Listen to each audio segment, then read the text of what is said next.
నమస్తే రమగారు. నమస్తే చే రమగారు, మనము తిరుమలలో శ్రీవారిని చూసినప్పుడు ఆయన్ని వెలిసిన విగ్రహం అంటారు కదా! అప్పుడే శంఖ చక్రాలతో ఉన్నారా? లేకుంటే మధ్యలో కల్పించారా అవి? కానీ ఇప్పుడు మనం చూస్తే గనుక శంఖ చక్రాలు కనిపిస్తూ ఉంటాయి కదా! అవును. ఆయన స్వయంభూ కదా! స్వయంభువే స్వామివారి విగ్రహంలో బింబంలో శంఖచక్రాలు లేవు. తర్వాత కాలంలో రామానుజుల కాలంలో భగవద్ రామానుజుల కాలంలోనే ఈ శంఖచక్రాలు ధరింపజేశారని, అంతకుముందు లేవని అంటారు. స్వామివారికి శంఖచక్రాలు లేకపోవడానికి కూడా ఒక ఐతిహ్యం చెప్తారు. ఒక చిత్రమైన కథే అది. వింతగా ఉన్నప్పటికీ ఇది మనకి బ్రహ్మపురాణంలోనూ అక్కడ కొన్ని చోట్ల కనిపిస్తుంది. టీటీడీ వారి ప్రచురణలో ఉన్న పుస్తకాలలో కూడా కొన్ని చోట్ల ఆ మాట కనపడుతుంది అనమాట. దీనికి పూర్వం ముందు స్వామివారి ఇక్కడ వెళ్ళటం ఎట్లా జరిగింది? వాయుదేవుడి వల్ల ఈ శేషాచలమే ఇక్కడికి వచ్చి పడింది. అవును, భూలోకంలో వెలిసింది. భూలోక వైకుంఠం. స్వామివారు తను రావడానికి, తను ముందుగా అందుకోవడానికి ముందుగానే ఇది ఏర్పరిచారు. కృష్ణావతారం చివరిలో ఆ ప్రజలు అందరూ దేవతలందరూ స్వామివారిని ఇట్లా ఇంత ప్రత్యక్షంగా సేవించుకునేందుకు అవకాశం ఉండదని భావిస్తుంటే అప్పుడు కృష్ణావతారం పరిసమాప్తి అయింది. స్వామివారి లక్ష్మీ సమేతులై పైకి వైకుంఠానికి ఇచ్చేటప్పుడు సూర్యమండలాంతర్గతంగా ఒక మాట చెప్పారట. సూర్యమండలాంతర్గతులయ్యి చెప్పారు ఏమని? నేను భూలోకంలో స్వరూపంతో, నేను ఎలా ఉంటానో అదే స్వరూపంతో అక్కడ వెలుస్తానని, కల్పాంతం వరకు పూజలు అందుకుంటానని కలియుగంలో చెప్పారు. అదే స్వరూపంతో ఇక్కడ వెలిశారంటారు. ఆ స్వరూపం రావడానికే ముందే ఈ క్రీడాద్రిని ఇక్కడికి చేర్చారని, కొండల్ని ఇక్కడ స్థిరపరిచి అక్కడ వెలిశారు. మనకు చూడు, దక్షిణ భారతదేశం అంతా కూడా దేవాలయాల మీద వాళ్ళు దండెత్తారు, వీళ్ళు దండెత్తారు, అక్కడ పడేశారు, ఇక్కడ ఇదైపోయారు. మహాద్భుత మహిమాన్విత క్షేత్రం భూలోక వైకుంఠమైన శ్రీరంగం మీద కూడా దాడులు జరిగినాయి. రంగనాథ స్వామి విగ్రహాన్ని, స్వామివారిని ఉత్సవర్లను ఇక్కడ దాచిపెట్టారంటారు తిరుమల కొండల్లో కదా. అవునండి. హంపి కూడా దాడులు జరిగినాయని. హంపి అసలు ఇక ఇది అది అని లేదు. చాలా దేవాలయాలు ఈ దాడులలో రకరకాల మతాల వల్ల, కొంతమంది దౌష్ట్యం వల్ల, ఇది మనకి ఏం అడ్డం వస్తుందని వాళ్ళు అనుకోలే. తిరుమల జోలికి రాల. ఎందుకనంటారు రమ్మగారు? స్వామి తను అవన్నీ చేసి పెట్టారమ్మా, ఒకళ్ళు నిర్మించినవి. ఆయన స్వయంగా తను ఎలా ఉంటాడో అదే స్వరూపంతో ఇక్కడ నిలబడ్డాడు. భగవంతుణ్ణి ముట్టుకోగలరా? స్వయం వ్యక్త స్వరూపం. అర్చావతారంగా ఆయన ఎంత ఉంటాడో, ఎలా ఉంటాడో అదే రూపం ఇక్కడ ఉన్నది. అంతే విగ్రహంతో ఆయన వెలిశారు.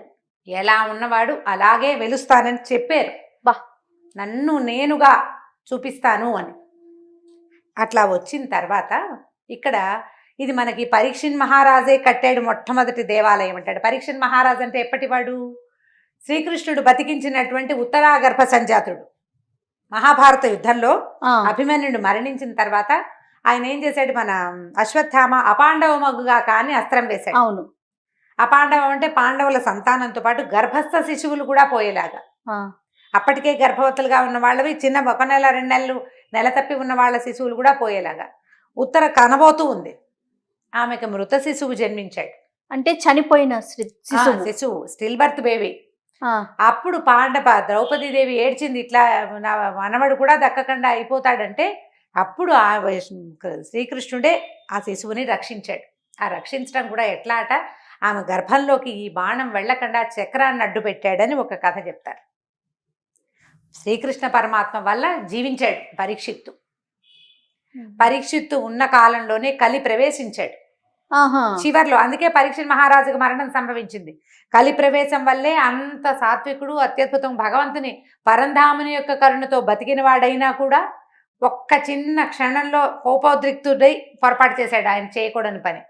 ఆ మహాముని శమీకముని మెడలో చిన్న సర్పాన్ని వేశాడు. పొరపాటు. అప్పటికే కలి ప్రవేశించింది. కలి లక్షణాలు అంతకు ముందే మొదలైనవి. కొంత దుర్యోధనుడు వాళ్ళ నాటికే స్టార్ట్ అయింది. ఇక్కడికి వచ్చరికి ప్రబలింది కొంత. ఇట్లా జరిగింది. పరీక్షిన్ మహారాజే తొలి దేవాలయాన్ని నిర్మించాడని, జనమేజయుడు తొలిగా ఆ దేవాలయానికి గోడలు అవి నిర్మింపజేశాడని కూడా ఒక ఐతిహ్యం ఉన్నదట. తర్వాత కాలంలో ఇంకా రోజులు గడిచే కొందికి ఆ దేవాలయం ఛిద్రమైనప్పటికీ మళ్ళీ నిర్మించబడింది. ఈసారి నిర్మించిన వాడెవడు? తొండమాను చక్రవర్తి. ఈ తొండమానుడు ఎవరు? తొండమానుడు ఎవరని చెప్పుకోవాలి మనం. ఉమ్, అయితే స్వామివారి ఇక్కడ వెలిసి ఉన్నప్పుడు వైఖానసుడు అనే మహాముని ఆయన్ని పూజించేవారు. వైఖానస సాంప్రదాయోక్తంగానే మనకి ఈ దేవాలయంలో ఇప్పటికీ- పూజలు జరుగుతాయి. అవును. ఆయనే ఆ విఖానసుడే, ఆయనే ముని. ఆహా. విఖానస సాంప్రదాయమే వైఖానసము అంటారు. విఖానసుడు అనే ముని. ఆయన అక్కడ పూజించే కాలంలో రంగదాసుడని ఒక భక్తుడు ఉండేవాట. రంగడని ఒక శూద్రుడు ఆయనకి పనిచేసేవాడు, పరిచారకుడు అనమాట. పువ్వుల తోట పెంచి రోజు స్వామివారికి పువ్వులు అందించేవాడు. ఈ పువ్వులు అందిస్తున్న క్రమంలో ఏమైందట, ఒకసారి పెద్ద కొండ మీద, సహజంగానే అది చాలా పెద్ద కొండ, పైగా మంచి జీవజలాలు ఉన్న కొండ, బోల్డన్ని పువ్వులు, అసలు మొక్క వేస్తే వచ్చి పువ్వులు పూయాల్సిందే, పైగా స్వామివారి సేవకి. ఆ పువ్వుల తోటలో ఒక గంధర్వుడు తన భార్యలతోటి వచ్చి విహరిస్తూ ఉంటే ఇతను పువ్వులు కోయటం మర్చిపోయి అట్లా చూస్తూ ఉండిపోయాడు. వాళ్ళకేసి ఉండిపోయాడు. తర్వాత పువ్వులు కోసి పట్టుకెళ్తే స్వామి ఆ పువ్వులు నిరాకరించారట, అవి తీసుకోలే ఆయన. వద్దని ఏం చెప్పాడంటే, నీకు ఇంకా శరీరం మీద ఆసక్తి పోలేదు, దేహేచ్ఛ ఉన్నది కాబట్టి నువ్వు మరణించి మళ్ళీ జన్మించి చక్రవర్తిగా జన్మించు, రాజుగా జన్మించి మా దైహిక వాంఛలన్నీ తీరిన తర్వాతే నువ్వు సన్యాసాశ్రమ అప్పుడే నీకు ముక్తి లభిస్తుందని చెప్పారు. తర్వాత కాలంలో మరణించిన ఆ రంగదాసుడు ఇలా ఆకాశరాజు తమ్ముడైన తొండమాన్ చక్రవర్తిగా జన్మించాడు. ఇదో కథ. ఇంకా ఇట్లాంటి 3-4 రకరకాల కథల సమాహారంగానే వీళ్ళంతా వస్తారనమాట. బోయవాడు ఒక అతను, ఈ ప్రాంతంలో వరాహస్వామికి ఒక దేవాలయం ఉండేది. ఈయన మన వెంకటేశ్వర స్వామి వారు వెలిసున్నారు. బోయవాడు రోజు ధాన్యం పట్టుకొచ్చి ధాన్యాన్ని దంచి దాంట్లో తేనె వేసి స్వామికి నివేదన చేశాకే గుడికి పంపించేవాడు. పంపించి అర్చన చేసిన తర్వాత తినేవాడు.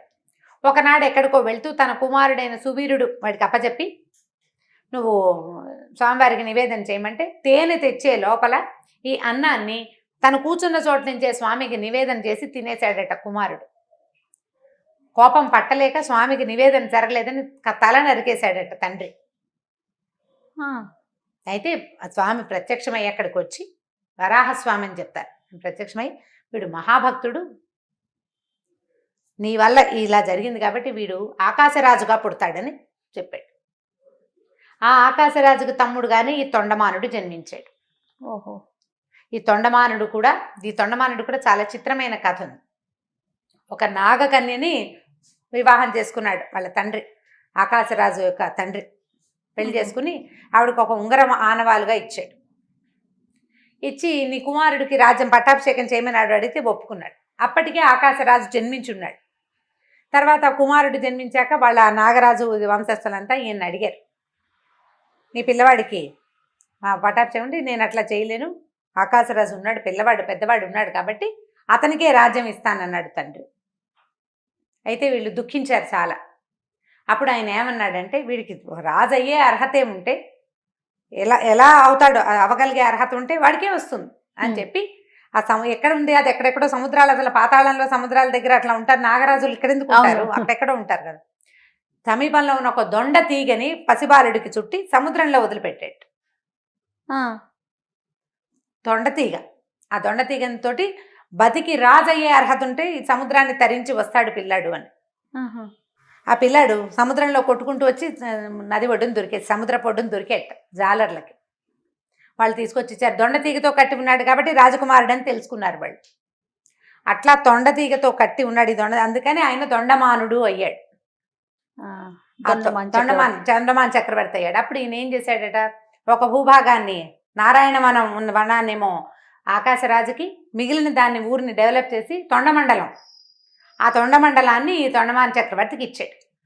2 భాగాలు చేశాడు. ఇప్పుడు ఆకాశరాజు తమ్ముడు తొండమాన్ చక్రవర్తి. ఆకాశరాజు కుమార్తెగా జన్మించినటువంటి పద్మావతి దేవిని శ్రీనివాసుడు వివాహం చేసుకున్నాడు. ఆ వివాహానికి మాట్లాడడానికి కూడా శ్రీశుకులతోటి ఈయనే తొండమాన్ చక్రవర్తి వెళ్ళి మాట్లాడాడు, పెళ్లి ఏర్పాట్లన్నీ చేశాడు.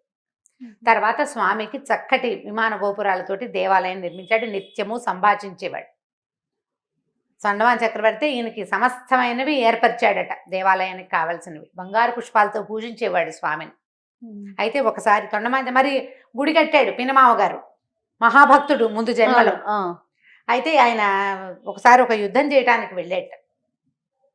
సరిహద్దుల్లో యుద్ధాలు వస్తాయి కదా, నువ్వు నాకు సహాయంగా రావద్దు, నీ శంఖ చక్రాలు ఇవ్వమని అడిగాడు.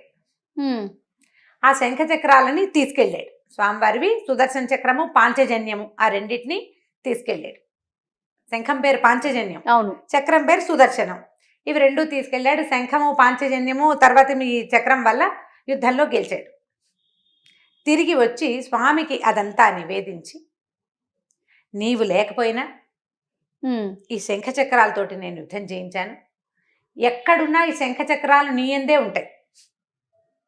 అవి ఇలా లేకపోయినా నువ్వు అనుకున్న మరుక్షణం నీ చేతికి వస్తాయి. అవును, వాటి అంశాలతోటి నీ యందు ప్రవర్తిస్తాయి. ఇప్పుడు నువ్వు ఎక్కడో ఉన్నావు, అంబరీషుణ్ణి ఎట్లా రక్షించావు? అది నీ చక్రం అక్కడ జీవం వచ్చి ప్రవర్తించింది కదా. అట్లా నీకు ఎప్పుడు కావాలంటే అక్కడ వస్తుంది. ఈ శంఖ చక్రాలని నా దగ్గరే ఉంచుకుంటాను నేను అడిగాడు.